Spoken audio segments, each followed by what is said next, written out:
नाथ भगवान की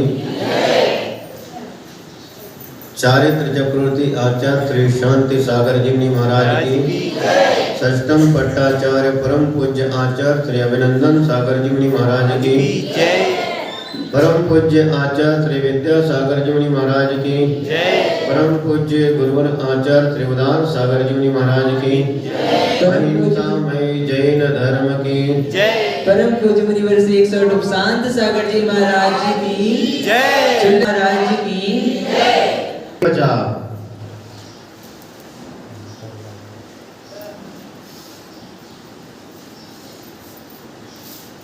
कुछ बचा है? क्या बचा है?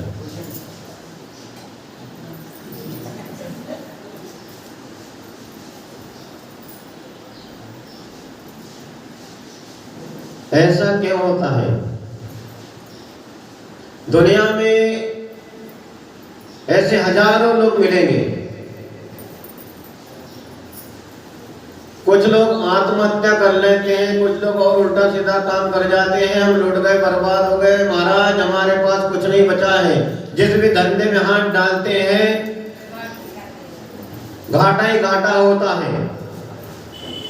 ऐसा क्यों हुआ? ऐसा क्यों हो रहा है? घर में 4-4 लोग बीमार पड़े हुए हैं। ऐसा क्यों हो रहा है? बीमारी का इलाज के ऊपर इलाज के ऊपर इलाज हो रहा है, लेकिन आराम नहीं लग रहा है। कितना ही कमाओ लेकिन कर्जा बना हुआ है। ऐसा क्यों होता है?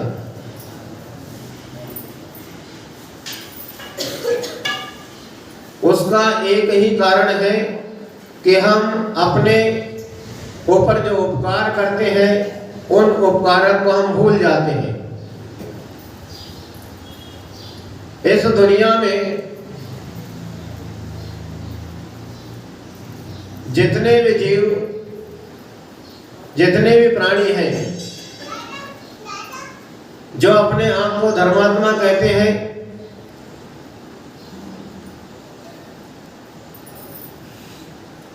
चारों तरफ जो भी हमें वातावरण नजर आ रहा है, इसके पीछे कोई ना कोई अदृश्य शक्ति काम करती है। और दुनिया में आदमी मरने से घबराता है, और हम तो कहते हैं कि कोई भी आदमी मरता नहीं है, कोई भी आत्मा का मरण नहीं होता है, केवल परिवर्तन होता है, शरीर का परिवर्तन होता है। पर्याय चेंज हो जाती है, गति चेंज हो जाती है, लेकिन मरण कभी नहीं होता है।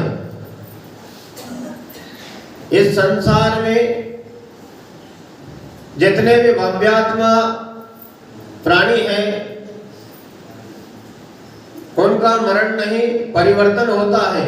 और मरण तो उस दिन होगा जिस दिन इस संसार से वे मुक्ति को प्राप्त कर लेगी, और उस मरण का नाम है अमर, अमरता को प्राप्त करना, और वह है मोक्ष लक्ष्मी। मोक्ष लक्ष्मी को भव्यात्मा जीव जिस दिन प्राप्त कर लेता है, सारे सुख दुखों से दूर हो जाता है और अनंत सुख को प्राप्त करता है। लेकिन आज वर्तमान स्थिति, आदमी थोड़ा सा 2 रुपए का धंधा करता है, 2 पुस्तक पढ़ लेता है, थोड़ा सा ज्ञान प्राप्त किया, 2 रुपया कमा लिया, थोड़ा सा भगवान की पूजा कर ली, तो बहुत बड़ा धर्मात्मा, बहुत बड़ा धनवान, बहुत बड़ा ज्ञानवान बन जाता है। मेरे जैसा सूरवीर, मेरे जैसा ज्ञानवान, मेरे जैसा धर्मात्मा कोई नहीं है। लेकिन ये उसकी भूल है। तो जो धर्मात्मा है, जो दानवीर है, जो धर्मात्मा, जो कर्मों का क्षय करने वाले हैं, उनके पैरों की धूल भी नहीं है। हमें आवश्यकता है अपने आप को संभालने की। अहंकार अपने अंदर आना नहीं चाहिए। दूसरे का तिरस्कार करने का भाव हमारे अंदर आना नहीं चाहिए। हमारे ऊपर जिसने उपकार किया है उसके प्रति हमारा श्रद्धान बढ़ना चाहिए। ये मनुष्य का, इस प्राणी का सबसे बड़ा कर्तव्य होता है। और आज दुनिया पर जितना उपकार जिन्होंने किया है उनको हम भूलते जाते हैं। क्यों भूलते जाते हैं? 2 रुपया आ गया, अब हमें किसी की जरूरत नहीं है। हमारे पास पैसा है, हमारे पास घर है, हमारे पास गाड़ी है, हमारे पास घोड़ा है। अब हमें मंदिर से, अब हमें महाराजों से, हमें अब गुरुजनों से, हमें अब जिनवाड़ी से, शास्त्र से हमें कोई लेना देना नहीं है। आदमी इस चक्कर में पागल होता जा रहा है। ब्रेन ट्यूमर से लेके जमाने की बहुत बड़ी बड़ी बीमारियों से ग्रस्त हो जा रहा है। पता नहीं कब किसको ये ऐसा कर्म घेर लेता है, असाता कर्म का उदय आता है और आदमी चक्कर में पड़ जाता है। किसी के साथ भी ये घटना घट सकती है। ऐसा नहीं कि जो भगवान की रोज दर्शन पूजन कर रहा है, अभिषेक कर रहा है, रोज जो महाराज प्रवचन कर रहे हैं, भगवान उपदेश दे रहे हैं, भगवान का नाम ले रहे हैं, लेकिन जो कर्म छुपे हैं वो किसी को नजर में नहीं आते हैं। धर्मात्मा हो या पापात्मा हो, पुण्यात्मा हो चाहे पापात्मा हो, कर्म किसी के भी उदय में आ सकता है, ये पक्का है।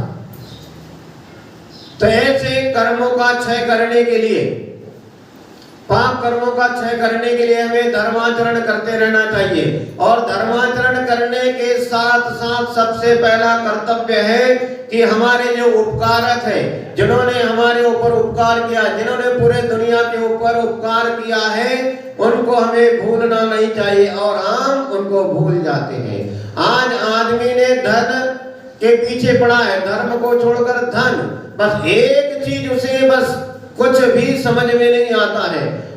जिसने जिन दर्शन में जन्म लिया है, जिसने अहिंसा धर्म को पहचान लिया है, जिसने दया धर्म को पहचान लिया है, वह व्यक्ति थोड़ा सोचता है कि धन से उठकर भी कोई चीज है और वह है धर्म। और धर्म करने की चीज है, नहा लिया, निचोड़ो तो पानी नहीं निकले। थोड़ा सा पढ़ लिख लिया, थोड़ा सा 2 रुपया कमा लिया, थोड़े 1-2 चुन्नू मुन्नू पैदा कर लिए, हमारा जीवन सार्थक हो गया। क्यों भाई, कैसे हो? ठीक है भैया, हम तो बहुत सुखी है। और क्या हाल है? बहुत बढ़िया, हम तो सुखी बहुत। हमें महाराज किसी प्रकार की कोई चिंता नहीं, कोई टेंशन नहीं है। हमारा हरा भरा परिवार, लेकिन हरा भरा परिवार, इसमें सुख मानने वाला कोई जो दुनिया में रहता है, कहता है कि मैं सुखी हूं, तो सबसे बड़ा मूर्ख आदमी है। दुनिया में कोई सुखी नहीं रह सकता है। एक सुख का अनुभव करता है, 50 दुख उसके सामने आकर खड़े हो जाते हैं। तो जिसने हमारे ऊपर उपकार किया है उनको हमें कभी भी नहीं भूलना चाहिए। और हमारे उपकारक कौन हो सकते हैं?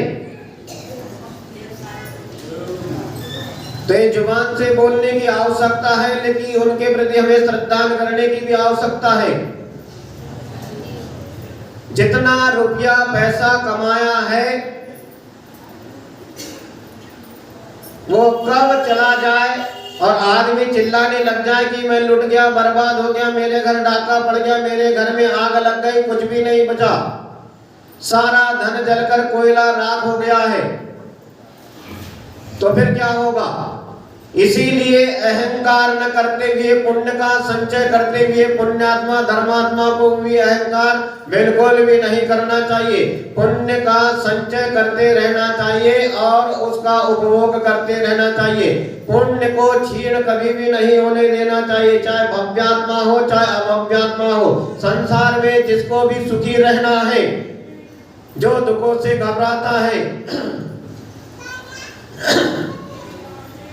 उसके लिए एक ही कार्य है, पुण्य का संचय करते रहना चाहिए। और पुण्य का संचय करने के लिए प्रत्येक प्राणी के लिए, प्रत्येक मनुष्य के सामने अनेकों अवसर है। हर क्षण हर पल हर क्षण अवसर है। चाहे तो पुण्य कमा सकता है और चाहे तो पाप कमा सकता है। उसी क्षण उसी समय आदमी की बुद्धि है, आदमी के विचार है, आदमी का मन है, वो चाहे तो पुण्य कमाए, वो चाहे तो पाप कमाए। आपके सामने, आपके घर में दुकान है, जहां भी हो दुकान है, मकान है, सब कुछ है। आपके पास में दुकान में माल है, चाहे आप तो पैजामा उठाकर घुटने के ऊपर लटकाकर सुस्ती की पैदाइश कहते हैं, पांव लंबे करके जिसमें आपके रुपये पैसे रखे, उसी पेटी के ऊपर पैर लटका के आदमी सोता रहे, ग्राहक भी देखकर भाग जाता है। ऐसे सुस्ती के पैदाश वाले सेठ के दुकान से माल मुझे नहीं खरीदना है।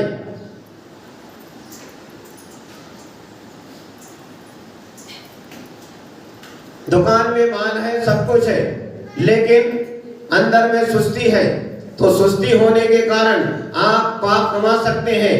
और यदि सुस्ती को भगाकर उत्साह पूर्वक यदि ढंग के साथ में दुकान में आदमी बैठे तो एक नहीं 4 ग्राहक आप पुण्य कमा सकते हैं, धन कमा सकते हैं। तो पुण्य का संचय करना आदमी का प्रथम कर्तव्य होना चाहिए। पाप से बचकर पुण्य का संचय कीजिए तो हमारा भला होगा।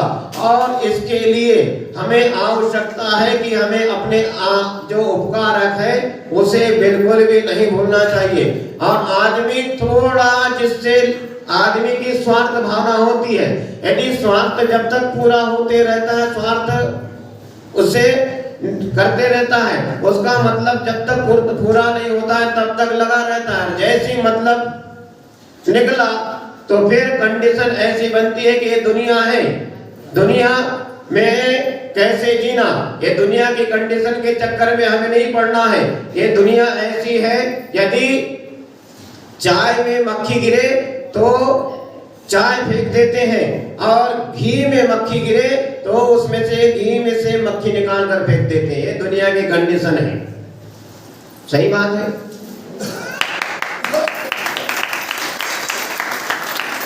सब ऐसा देखने में आता है। तो इन सब चीजों से बचकर एक ही अवसर, ऐसा हमारे जीवन में अनेकों अवसर आते हैं, एक ही बात हमें ध्यान में रखना है कि प्रत्येक क्षण, प्रतिपल, हर पल हम पुण्य का संचय करें। यदि आपस में मिलते हैं तो जय जिनेंद्र। आदमी सोचता है कि मैं पहले क्यों करूं, उसने मुझसे किया क्या, तो मत करो। हर क्षण हर पल मंदिर में बैठे हैं, मन में दूसरे विचार न आए। जिनेंद्र भगवान की पूजा अर्चना चिट्ठाड़ बाड़ के साथ की जाती है। महाराज के प्रवचन सुनना है तो अच्छे मन से सुनते हैं। और जितने भी लोग यहाँ बैठे हैं हम सबके चेहरे पहचानते हैं, रोज प्रतिदिन अच्छे मन से सुनते हैं। आपको हमारा बहुत बहुत आशीर्वाद है। ऐसे ही चातुर्मास के अंत तक आप लोग सुनते रहिए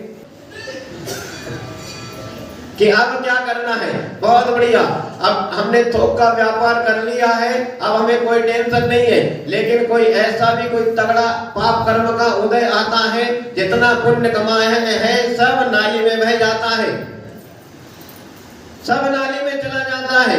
इसलिए डरना तो पाप कर्म से डरना, जो अपने पूर्वोपार्जित पाप कर्म है उनसे तो घबराना ही घबराना है। पता नहीं कौन सा तगड़ा पाप कर्म हमारे सामने आकर खड़ा हो जाए। और वर्तमान में हम अपनी शक्ति के अनुसार हम कितना सहन कर सकते हैं, हम कितना बर्दाश्त कर सकते हैं, हम में कितनी क्षमता है पाप कर्म के फल भोगने की, तो उतना पाप करना, नहीं तो नहीं करना। पाप तगड़ा करोगे उसका तगड़ा फल मिलेगा। यदि हमारी शक्ति नहीं है उतना सहन करने की, तो पहले से ही सावधान हो जाना चाहिए कि हे भगवान ये पाप मुझसे नहीं होता है। आपका साथी है, आपकी सहेली है, आपका कोई भी हो, यदि आपसे कहे कि चलो ये काम कर लो, ये पाप का काम है, तो हाथ जोड़ लेना भाई, जय जिनेंद्र ये काम मैं नहीं कर सकता, इतना पाप का फल मैं भोग नहीं सकता, मेरे शरीर में शक्ति नहीं है, मेरा दिल दिमाग खराब है, मैं ये पाप कर्म का फल नहीं भोग सकता हूँ, इसलिए मैं ऐसा पाप नहीं करूंगा। ऐसे पाप से बचने के लिए पूर्वापार्जित जो पहला अपन ने इकट्ठे करके रखा है, जैसे खेत में फसल आती है, अनाज का ढेर लगा हुआ है, और यहाँ पर पापों का ढेर तो ऐसा लगा, सतपुड़ा की बड़ी बड़ी चोटियां पहाड़ियां, ऐसे बड़े बड़े पर्वत खड़े हैं हमारे पीछे, और वो पर्वत पाप रूपी पर्वत और किसी ने नहीं, वो हमने ही खड़े करके रखे हैं। वो पाप रूपी पर्वत का छेदन भेदन कौन करेगा? पड़ोसी करेगा, श्यामलाल करेगा, प्यारेलाल करेगा, सुरेंद्र करेगा, मास्टर जी आप करोगे, बहन जी आप करोगे, चेतना भाई आप करोगे, संगीता भाई तुम करोगे, कोई नहीं करेगा। संगीता के पाप रूपी पहाड़ वो संगीता ही भेदन करेंगे। सुरेंद्र तुम्हारे पाप रूपी पहाड़ तुम ही छेदन भेदन करोगे। तब जाकर तुम्हें मोक्ष क्या है, स्वर्ग क्या है, आदिनाथ भगवान अंतानंत सिद्ध परमेष्ठी के दर्शन हो सकते हैं, अन्यथा बिल्कुल नहीं हो सकते हैं। और दूसरा, इस जन्म में भी यदि पाप करते रहे तो फिर एक पाप रूपी पहाड़ वो खड़ा आम कर सकते हैं और करते जा रहे हैं। तो ऐसे पाप रूपी पर्वत को हमें खड़ा नहीं करना है, क्योंकि ये जो पाप रूपी पर्वत है एक न एक दिन हमें जलाकर राख कर देता है। फिर आदमी रोता है, अरे वो मर गया, मैं मर गया, मरा अभी मरा नहीं है, अभी मर नहीं सकता है। पाप कर्म के फल जन्मों जन्म तक भोग से भोगना पड़ेंगे। नरक में जाएगा, कितनी भी कोशिश कर ले, अब मुझे नहीं जीना है, अब तो मुझे मरना है, अब मैं पाप कर्म का फल नहीं भोग सकता हूँ, इतना मुझसे नहीं भोगना होता है मेरे नारकी भाई, मुझे मत मार। वो मानने वाला नहीं है। वो कहेगा कि अच्छा बेटा मुझे तो बता रहा है, तूने ही मुझे गाली दी थी, आज ये गाली का फल देखी, आज मैं तेरी जुबान काट देता हूं। उसकी जुबान कट जाती है। जमाने के दुख भोगने के लिए यदि तैयार हो तो पाप करना, और नहीं तो पाप नहीं करना। जितना सहन होता है उतना करो, वाह महाराज। लेकिन हम तो नहीं कहेंगे कि तुम पाप करो, लेकिन यदि किसी का मन नहीं मानता है,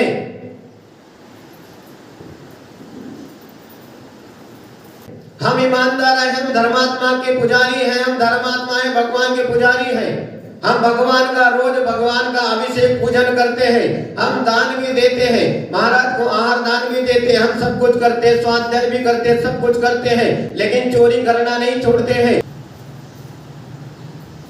लोग कहते हैं कि उस रात्रि में रबड़ी खाने से जुबान में सरस्वती विराजमान होती है। मैं कहता हूं कि उसके जुबान में रबड़ी नहीं गोबर जाता है।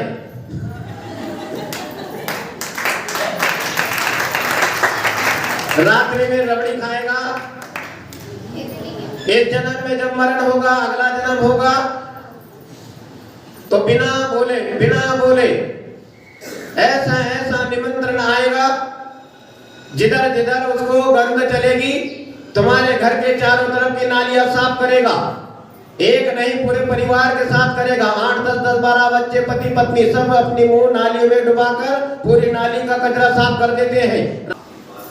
तो ऐसे पाप कर्मों से हमें बचना होगा। आप जिसे सुअर कहते हैं, डुक्कर कहते हैं, इधर भी गलियों में नालियों में मिल जाते हैं, रास्ते में चलते फिरते।